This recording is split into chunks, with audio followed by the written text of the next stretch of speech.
E aí pessoal, beleza? O Yama do Yama TV, ele fez um vídeo falando sobre o final da carreira do Ronaldinho, né? Ele, tipo assim, é estranho vocês ouvindo isso da minha boca, porque a maior parte de vocês sabe que eu sou uma pessoa totalmente aversa a esporte, eu não entendo nada de esportes, eu não entendo nada de futebol, eu não torço pra time nenhum, eu simplesmente não consigo acompanhar esportes porque eu acho muito maçante, muito chato. Nada contra quem acompanha, mas simplesmente não dá certo comigo. Mas o que eu quero comentar do vídeo dele é que ele falou uma coisa que mexeu comigo, assim, que ele falou o seguinte: as pessoas tinham que, no mínimo, respeitar o Ronaldinho, porque ele é um cara que ele tem um currículo invejável. Ele fez muita coisa no futebol, ele tem vários títulos e ele tem por que ser considerado os melhores jogadores do mundo, ou o melhor jogador do mundo. Não sei o que ele falou, eu não tenho opinião formada sobre o Ronaldinho, obviamente. Os jogadores de futebol, eles têm uma coisa em comum, por exemplo, com os roqueiros. No rock and roll, assim como no futebol, o teu sucesso está associado com a sua juventude. Você precisa ser jovem para você estar sempre em dia com as coisas que você está fazendo, né? Porque o seu público ali, no caso do jogador de futebol, espera ver você jogando, e ver você jogando bem, e marcando gol e tudo mais. Assim como o público do rock espera que você tenha um ar jovial, que você tenha aquele ar de contracultura e de revolta e, sei lá, qualquer um dos elementos do rock and roll meio que subentendem que você tem uma certa jovialidade. Obviamente, quando você é uma banda antiga, uma banda renomada, tipo, porra, o Paul McCartney veio pro Brasil, foi um dos shows mais lotados de toda a história dos shows de São Paulo.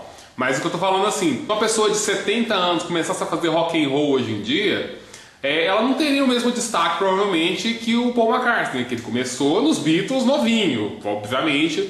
E tipo assim, o que as pessoas vão buscar assistindo um show do Paul McCartney, ou um show de qualquer banda antiga aí, é uma referência da juventude dessa pessoa, porque toda essa carreira musical do roqueiro surge na juventude e tem uma linguagem conectada com a ideia de juventude, com a ideia de jovialidade, de várias coisas que passam pela nossa cabeça quando nós somos jovens e que acabam ficando um pouco em segundo plano quando a gente vai amadurecendo, envelhecendo. Não porque elas sejam coisas ingênuas e bobas, mas porque a vida coloca a gente em contato com algumas outras coisas, saca? Eu acho meio estranho, porque se o Ronaldinho é um cara tão fodão, que fez tanta coisa, as pessoas... Eu ouço há muito tempo por alto que tudo que falam sobre o Ronaldinho hoje é que ele tá gordo. Quer dizer, eu tô bem mais gordo que o Ronaldinho, mas as pessoas não chegam pra mim e falam: ei, Francis, você tá gordo pra caralho. O negócio é, o que faz tão relevante o fato do Ronaldinho estar gordo é o fato de que ele já foi muito relevante para o futebol, que ele já fez muita coisa dentro do futebol.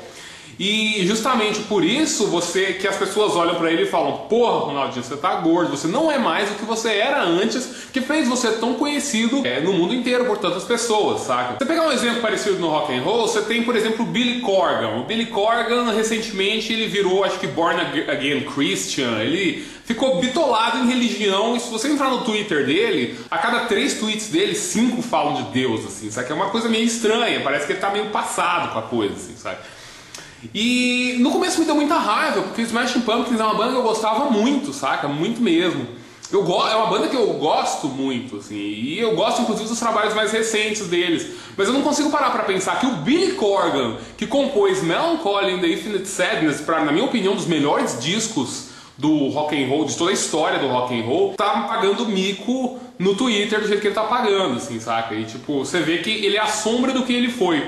E pensando em pessoas do tipo o exemplo do Billy Corgan e do Ronaldinho, 2 exemplos de pessoas que estão sendo sombras do que elas já foram um dia, eu cheguei à conclusão que só tem um jeito de fazer sucesso: depois que você morre.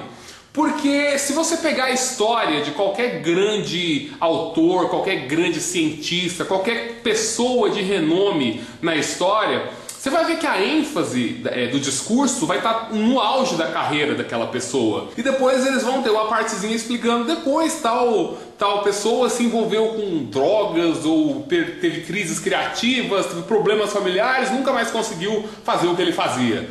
Saca? Quando a gente vê uma coisa pela perspectiva histórica, nós vemos o melhor daquela pessoa. A perspectiva histórica mostra o que a gente fez de bom, mostra o que a gente fez que colocou a gente na história. A história da humanidade é uma coisa muito ampla, então você tem que fazer uma ênfase no que é relevante, cara. Isso é uma coisa muito triste, porque você nunca vai chegar num ponto que você vai olhar para a própria carreira e conseguir compartilhar para os outros a forma que você está percebendo o que você fez. Nem você mesmo vai perceber os altos que você atingiu na sua vida. Você vai estar pensando nas baixas. Você vai estar pensando que você não escreve tão bem quanto você escrevia antes. Você vai pensar que você não joga futebol tão bem quanto você jogava antes. Você vai pensar como você não é tão criativo para compor música como você já foi um dia, saca?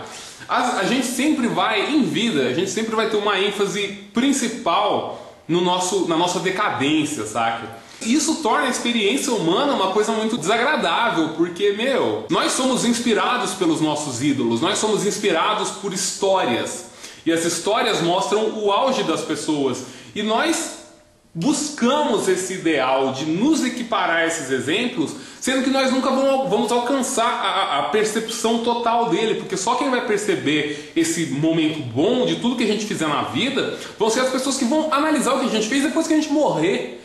E é por isso que eu volto com uma ideia que eu já falei uns tempos atrás, que eu acho muito importante. Eu acho que uma das preocupações mais importantes que o ser humano tem que ter é em como nós estamos entrando na história. Não que nós todos vamos ser realmente relevantes historicamente e tal, mas nós estamos fazendo alguma coisa que as pessoas vão pegar e quando a gente morrer vão falar: caralho, aquela pessoa fez isso, que massa, né? Nossa, sabe o Carlinhos? O Carlinhos foi o único cara que conseguiu fazer uma embaixadinha de 24 horas seguidas. Sei lá, qualquer bobagem. Eu acho que é muito importante a noção da gente querer entrar para a história, porque entrando para a história de alguma forma, em menor ou maior escala, né, de preferência em maior, mas se der pra gente entrar em menor escala, nós estamos tendo um pedacinho da imortalidade, saca? Um pedacinho da imortalidade de a gente fazer uma coisa que é maior do que nós mesmos, que é maior do que a nossa vida do dia a dia, de fazer as coisas do nosso cotidiano, tipo trabalhar, cuidar de filho e tal, porque essas coisas são as coisas que todo mundo faz, saca? Então acho que falta na nossa cultura de hoje justamente esse negócio de pensar como eu posso ser relevante, como eu posso ser diferente, como eu posso me destacar no que eu faço. Não me destacar no que eu faço necessariamente para ganhar dinheiro ou tal, mas o que você fez de diferente? É isso aí, valeu!